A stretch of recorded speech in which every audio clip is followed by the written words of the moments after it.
Hey guys, AJ here, back with another one. So today we're going to look at two more cases of why DNA testing should be mandatory at birth nationwide. So let's just jump into this real fast. Remember to like and subscribe. Let's go. DNA tests can free an innocent person, but in our state, those tests might not be enough to determine paternity, at least not in the eyes of our courts. And that's because of a state law that a group of men and women call unfair to both children and parents. Como investigator Tracy Vetter looked into the families fighting what they call paternity fraud.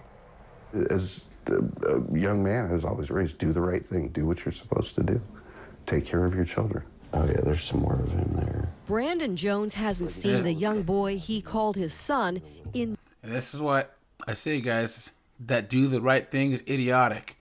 No good deed goes unpunished in this case. more than 10 years. We were both robbed.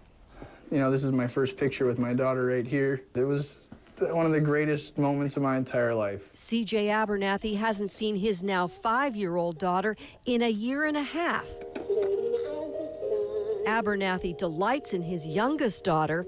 It doesn't remove the pain of that other loss. Destroyed me emotionally, spiritually, physically, mentally. It destroyed me. We're not using the names of the children or their mothers. Both situations are fraught with the emotionally messy issues surrounding family break.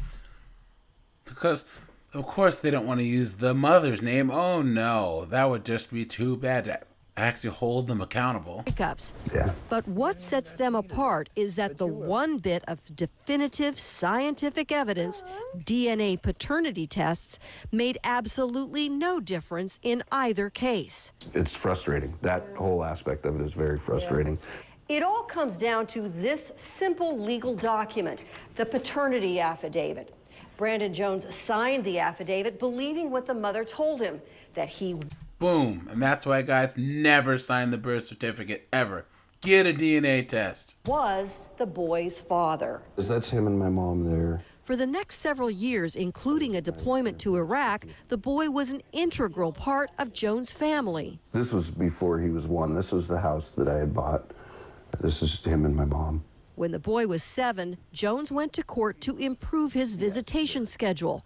Instead, he was blindsided. I want to have regular visitation with my kid, and she says, sure, if you're the dad, we'll get right on that. We contacted the mother, who confirms the basics of what happened next.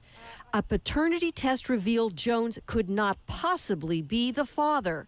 He says he still wanted to be the boy's dad, but the court cut off all contact. And So there's a stereotype of guys only want DNA tests to get out of being fathers, which that is true. But in this case, this guy wants to be in this kid's life, even after being lied to for 7 years, and it's sad. then all of a sudden, he was not only ripped out of my life, but he was ripped out of my stepdaughter's life and my wife's life. But Jones' name is still on that paternity affidavit. Once that affidavit is signed, parents have just 4 years to make changes. That deadline had long passed, so the state still considers him the boy's father, and for years forced him to pay monthly child support for a boy he could not find. So the mom took the boy away from him, and he's still paying child support, and the kid isn't his. I do get heated about it because today is 569 days since I've had contact with my daughter. Abernathy's case is the opposite. DNA proves he is his daughter's biological father. But because his name was never on the affidavit of paternity, and he didn't know about the 4-year deadline, a judge ruled he has no legal right to his daughter. I'm just a dad who wants to be a dad.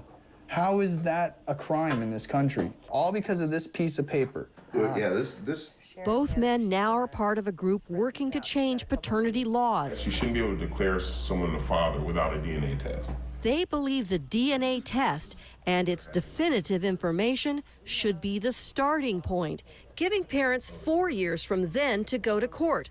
And they have legislative support. I think we need to have fairness. Representative Michelle Collier believes a bill may have enough traction to pass this year. In this day and age, we have very complex families. And at the same time, I also think that it's important for people to know the truth. Here's another one. And that's what the group says it's after, the truth. Everybody wants to know who they are.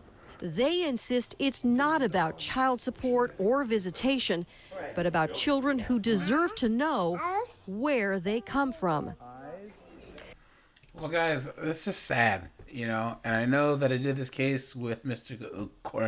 Cornell, who got the laws changed in Georgia, but this is such a bad problem that no one talks about, and they always shame men and go, "Oh, well, you're just trying to get out of your responsibility," or "Who hurt you?" It's like, no, kids need to know who their parents are.